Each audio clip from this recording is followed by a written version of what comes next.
This is the Asus VivoBook S OLED, a new 15-inch laptop that wants to be the MacBook Air of the Windows world.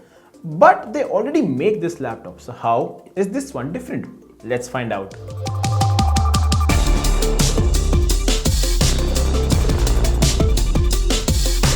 Now Asus already makes this with Intel and AMD chips, but this one runs on a Qualcomm Snapdragon X Elite chipset that is an ARM-based platform, which is a completely new infrastructure.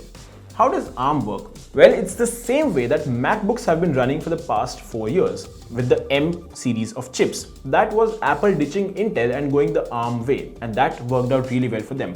And this is the Windows answer to that, ARM. Now the big promise with ARM is that they improve productivity a lot and greatly enhance the battery life. That's what Qualcomm's promise is here as well.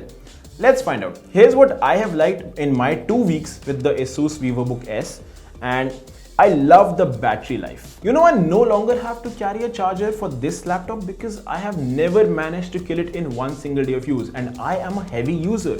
If you're someone who's a very light user, you can get by an entire weekend with just one single charge of your laptop. That's how incredible this battery life is. 14, 15, 16 hours of battery on one single charge. That is unheard of when you think about Windows laptops. What do you think about when you hear 16 hours of battery? MacBook. Like I said, this one is trying to be the MacBook Air of the Windows world. Just look at this. It's 1.42 kgs and 14.7 millimeters thick. Very portable, very light, and I love this very premium design. All metal body, very easy, very convenient to carry anywhere with you. Now I love the display. This is an OLED panel, and Asus has been doing OLEDs really well for the past few years. It's a 15.6-inch 3K OLED panel with very deep blacks and very vivid colors. Look at the content we've been watching. The colors just pop right off the screen and it looks fantastic. And since it's OLED, the blacks don't light up, which means you also save on battery life there. That's another neat little hack on why you get so much of battery life on this VivoBook. I also love the performance. This is the first Asus laptop with the Snapdragon X Elite chipset. It's got 16 GB of RAM and it does wonders. Efficient multitasking, no problems opening hundreds of tabs all across Google Chrome. You can edit your videos, you can open multiple applications, it handles it really well. If you want to, you can game on it, although it's not meant for that, but it can still handle those loads really efficiently. That's all thanks to the power of the Qualcomm Snapdragon X Elite chipset. And there are some AI features as well on device that help you during your video calls, especially automatic framing, so when you're moving around, the camera keeps you in focus, and automatic eye framing, so that even when you're not looking directly at the camera using its NPU will make you look directly at the other person. That's really impressive. And I also love typing on this laptop because the keyboard is very smooth, the key travel is very decent, and it makes no noise. It's incredibly silent. And you know what? Asus has added these neat gestures on the trackpad. One side for the volume, one side for the brightness. Works like a charm. I have never had a problem increasing brightness or reducing the volume whenever I'm in my office or just want to maintain a low profile. Oh, and before I forget, there's also single zone backlighting to the keyboard, and you can change those colors as well. But you know, it's not all that great. There are some issues here as well. First of all, the sound. It works well, it's very loud, but the speakers are here on the bottom of the laptop. It's got Dolby Atmos sound, Harman Kardon speakers, but because they're bottom firing, they may get muffled if you've got the laptop on your lap or on your bed.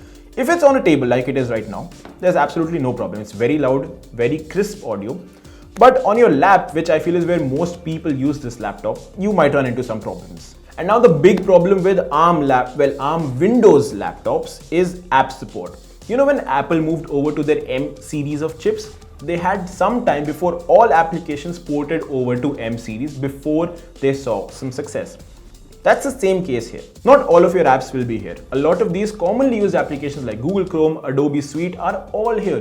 But if you're using niche apps, then you may not find them here, and that is a problem for ARM-based laptops at the moment. Now there is a Prism layer which emulates these applications really well. But then again, an app that runs natively will always be better than an app that is emulated for the platform. So there is some time before all of your favorite apps make their way onto an ARM-based laptop. Until then, this will be a problem. Or like I said, you can game on it, but not a lot of these games are optimized for ARM at the moment. So gaming again is a problem for this one. And the major highlight of this laptop is Copilot Plus. It's actually labeled the first Copilot Plus PC by ASUS in India, but Copilot Plus features, as we all know, are not really working at the moment because there are some privacy concerns.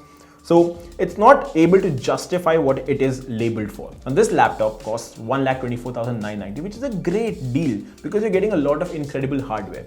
But then again, do keep in mind that you are getting great battery life, you are getting great performance, but you are also losing out on application support and Copilot Plus features.